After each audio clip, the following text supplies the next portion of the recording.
The military invasion of Ukraine last year signaled a troubling surge in aggression from Russia.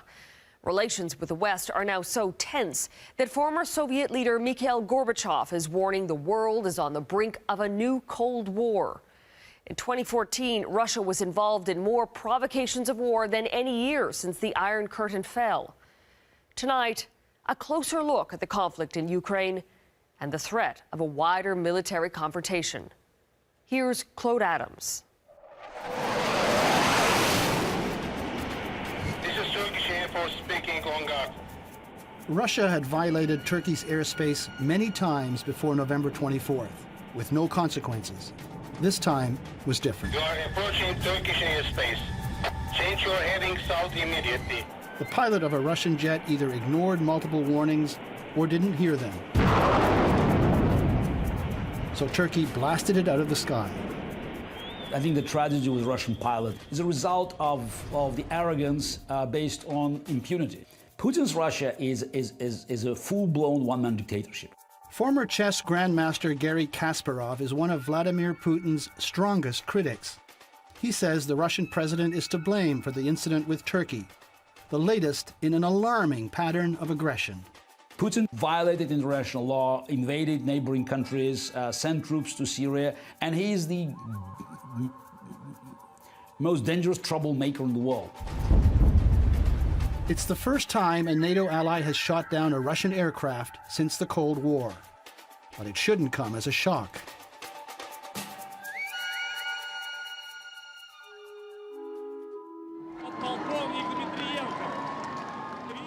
Nearly 25 years after the fall of the Soviet Union, Cold War-style saber-rattling is taking off again.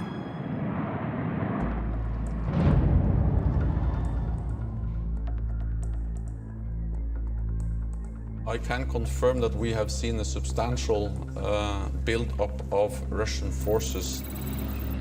March 1st, 2014, Putin's military invades Ukraine and annexes the Crimean Peninsula.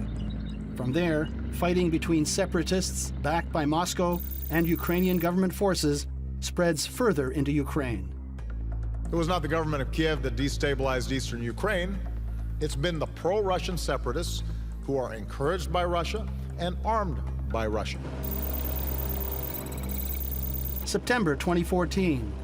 While NATO leaders meet in Wales, a Russian strategic bomber practices cruise missile strikes off the east coast of North America, within range of New York, Washington, D.C., and Ottawa. Attacking one ally, you will be facing the whole alliance. March 5th, 2015.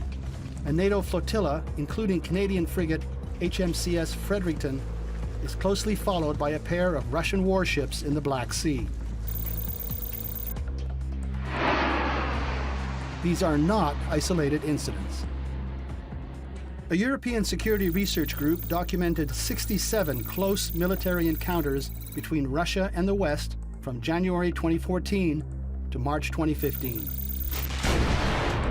Those are numbers not seen since the Cold War, spawning a dangerous global chess match that could spiral out of control.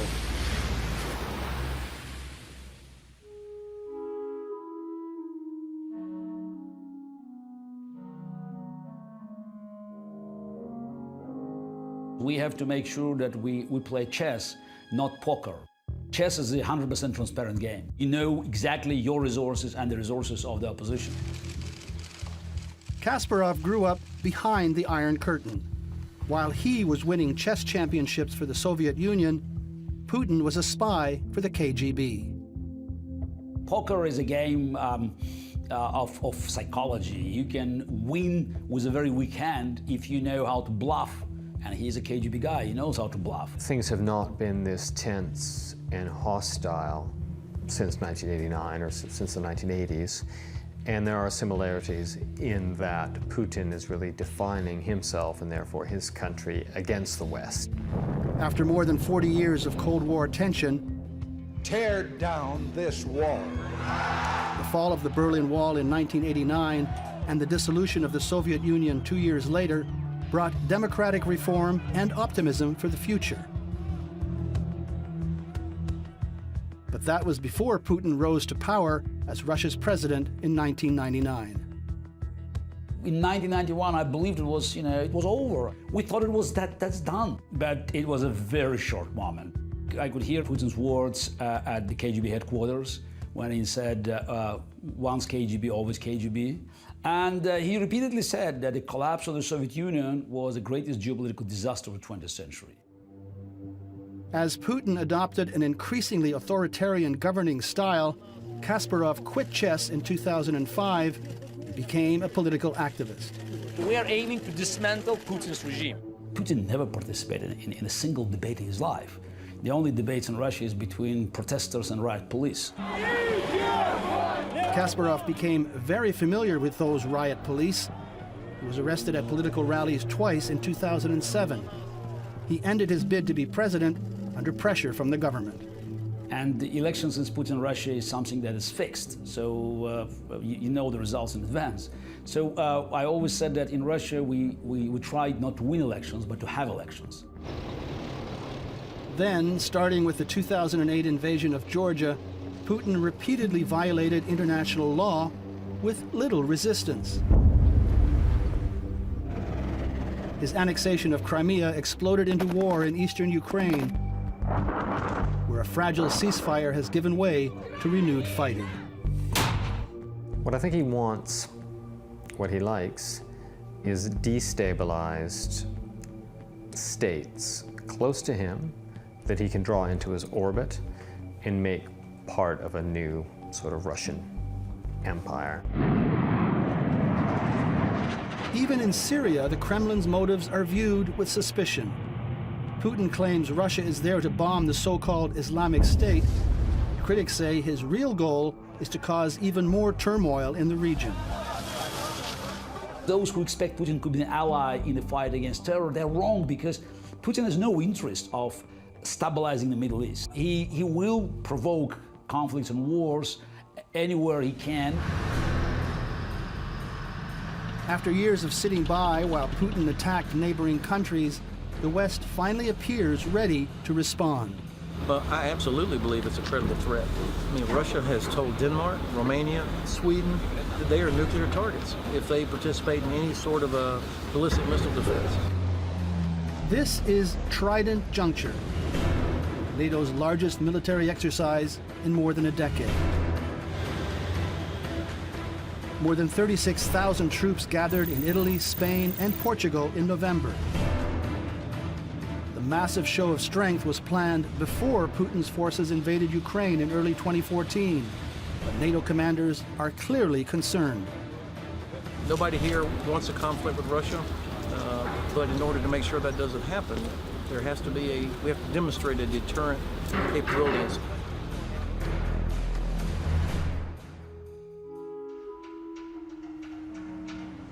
Kasparov fled his homeland in 2013. He now lives in New York. He says it should be clear to everyone by now that Putin's only goal is to stay in power. He doesn't care about the consequences. He doesn't think about Russia's strategic interest. For him, Russia is Putin. Putin is Russia. That's the final stage of agony of a dictatorship, but it's a more dangerous one, because this guy controls nukes.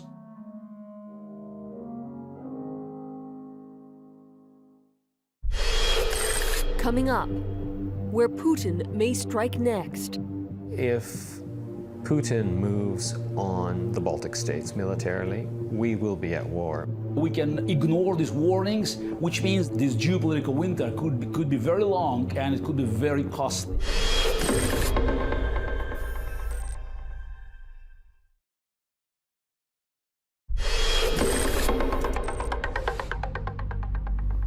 After a year of violent struggles in eastern Ukraine, villages like Pisky now lay empty and in ruins.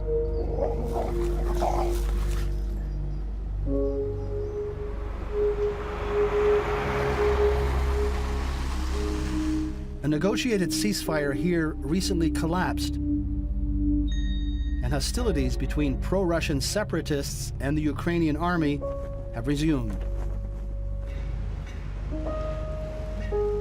On the front lines of the conflict, Ukrainian soldiers are poorly equipped for war.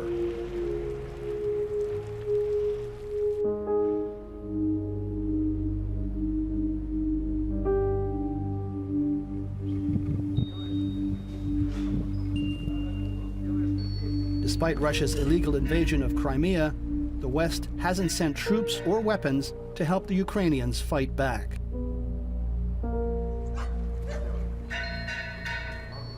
Значно, потому что если сегодня мы воюем здесь, не факт, что дальше пойдет эта война куда-то в другие страны. Так что, я думаю, надо всем с этим бороться. The war has already displaced more than 2 million people and claimed an estimated 8,000 lives, civilians and soldiers.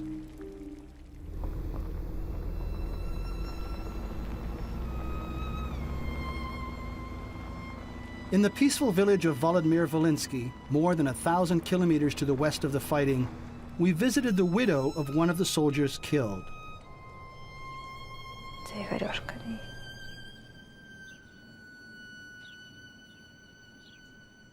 Nadia Uparova and her husband Igor had one daughter and another on the way when he left for eastern Ukraine. But Igor would never meet his second child. He was 2 months shy of his 30th birthday when he was killed in action. Мені віщі сни, які снилися. Снила, що я вагітна і йду з 2 квіточками до когось на похорон. Не знала я, що то я піду до свого чоловіка. Я знала, його вбили 28-го. Igor served as a peacekeeper in Kosovo in 2008 when he was only 24. He loved children, animals, and photography. He documented everything in photos, literally until the day he died. Він сфотографував. Це його остання фотографія в день його смерті.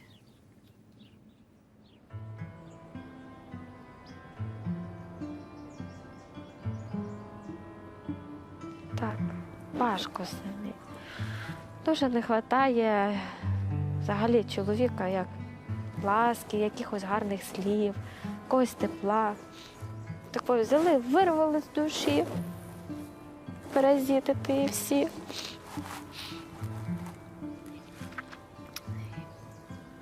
І оставили таку-то пустоту. Стільки погубив, найкраще в мене забрав, затіяв війну. Дітей забрав найдорожче, це тата, що я так не пограюся, як він. Він як грається з дітьми.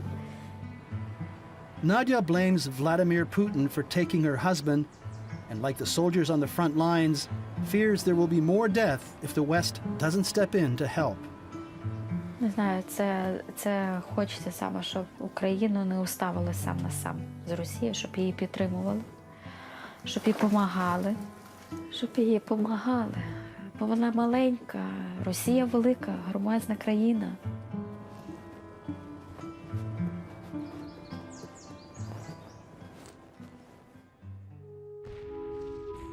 Even after the devastation in Ukraine, many analysts are skeptical that Putin will risk attacking a NATO ally. But chess grandmaster turned political activist Garry Kasparov doesn't believe Putin will stop until the West shows it's willing to go to war. He got away with Crimea, with eastern Ukraine, with other acts of violating international order. Now he's in Syria, and when people say, "Oh no, that's he will not do this, he will not do that," my response is, wait a second. The list of what Putin will not do, it was so long, and he kept doing that. We have to realize that every war, requires sacrifices.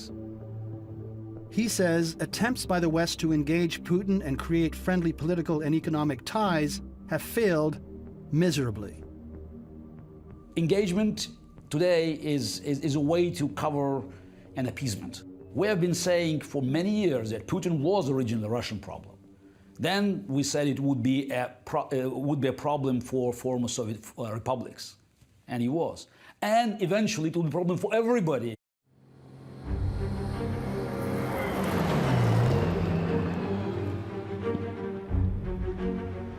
This year, NATO tripled its response force to 40,000 troops, including a contingent of 5,000 soldiers who can be deployed to Eastern Europe within 48 hours. It's the biggest new troop commitment since the Cold War. Those soldiers can be commanded from new headquarters in 6 countries right on Russia's doorstep. including Estonia, Latvia, and Lithuania, where it's feared the next Russian invasion could happen. Putin may one day cross NATO borders in Estonia and Latvia. I wouldn't exclude anything, and we'd better be ready now. If Putin moves on the Baltic states militarily, we will be at war. If that happens, it will be NATO's biggest test in more than a quarter century. A titanic clash is shaping up between longtime foes and what could be the dawning of a whole new Cold War. So we can be complacent, we can ignore these warnings, which means this winter, this geopolitical winter, could be very long and it could be very costly. And that is our broadcast for tonight. A reminder, you can always connect with us on Facebook and Twitter or at globalnews.ca/16by9. I'm Carolyn Jarvis. From all of us here at 16by9, thanks for watching.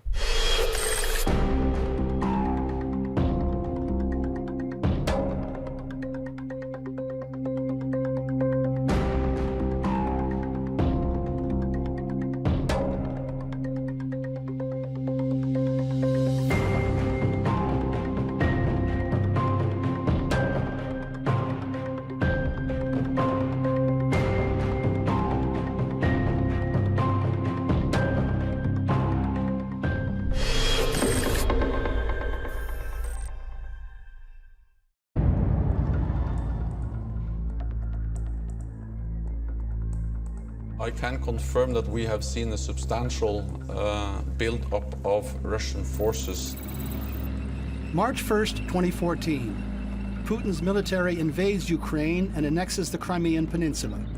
From there, fighting between separatists backed by Moscow and Ukrainian government forces spreads further into Ukraine. It was not the government of Kiev. Here's Claude Adams.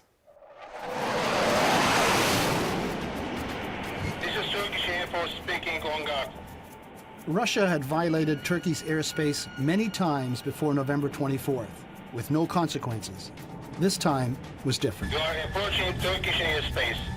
Change your heading south immediately. The pilot of a Russian jet either ignored multiple warnings or didn't hear them. So Turkey blasted it out of the sky. I think the tragedy with the Russian pilot is a result of the arrogance based on impunity. Putin's Russia is a full-blown one-man dictatorship. Former chess grandmaster Garry Kasparov is one of Vladimir Putin's strongest critics. He says the Russian president is to blame for the incident with Turkey, the latest in an alarming pattern of aggression. Putin violated international law, invaded neighboring countries, sent troops to Syria, and he is the military invasion of Ukraine last year signaled a troubling surge in aggression from Russia. Relations with the West are now so tense that former Soviet leader Mikhail Gorbachev is warning the world is on the brink of a new Cold War. In 2014, Russia was involved in more provocations of war than any year since the Iron Curtain fell. Tonight, a closer look at the conflict in Ukraine and the threat of a wider military confrontation. Most dangerous troublemaker in the world. It's the first time a NATO ally has shot down a Russian aircraft since the Cold War. But it shouldn't come as a shock.